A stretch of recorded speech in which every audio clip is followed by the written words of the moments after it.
I think to really have a really good internship experience, you have to go in being very curious and willing to ask a lot of questions. I, as an employer, would want to see someone who is inquisitive and wants to gain knowledge. Those are very good attributes.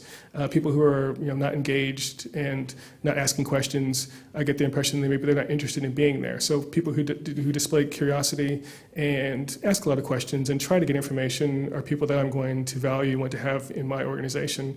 Also people who try to network internally and actually go and meet people in maybe other departments, ask questions about what they do, and get a really solid understanding of how our organization works, not just from the department that they're in, but also other areas. So they've got really a firm understanding of what we do and the services that we provide, so they can really have a broader knowledge of our company as a whole. For students, my advice would be to think about where you want to be.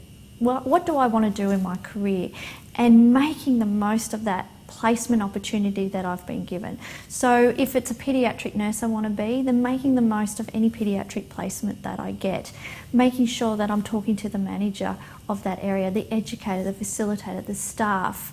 I think for most students, being able to really target in on what their interest is and talking to those people who work in those areas, and asking those people what their challenges are, what makes their job great, and I think that's really important to really gauge what's happening in that space around them, to be able to get a really good idea of where to from here. And reflection's really important, and I know that you get that a lot at university, but even as you start your career in nursing, if that's where you go, reflection or reflective practice is a huge part of what we do. So you, I know, get a lot of competencies and learning tasks and other practical assessments that are really important for you to achieve when you're in those clinical areas. But it's really important that you go home every day and you think about what you learnt today, what was great, what wasn't so great, and how you can take little pieces of that and then move forward, go to the next day and learn from everything you had been taught the day before, or take away those messages that really had an impact on you, and make sure that's what really grounds you, as well as makes you the clinician that you will be for the future. Remember, when you're out on placement, you're on show. Your prospective employer is watching you, and I think that's important wherever you are on a placement, that on that period of time, whether that be a 2-week, 4-week, or even a couple of month placement, that area is watching you. You're a potential employee for them.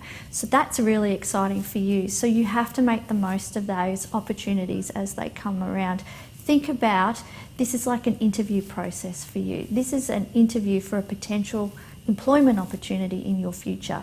So make sure as a student, every opportunity, every experience that you have is a great one.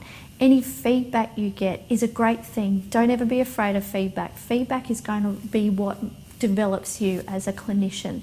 Feedback is what's going to make you the professional you are, because feedback, whether that be good or bad, is always going to mould you into the person you're going to be in the future. So embrace that, and again, think about every opportunity that comes your way. You are on show, and it's really important that you ask as well in those clinical areas what they see as the future graduate, I suppose, what they want out of a graduate, but also ask those nurses what their own challenges have been, or what they really enjoy about their job, because that's going to help you make your decision as to where you want to be in the future.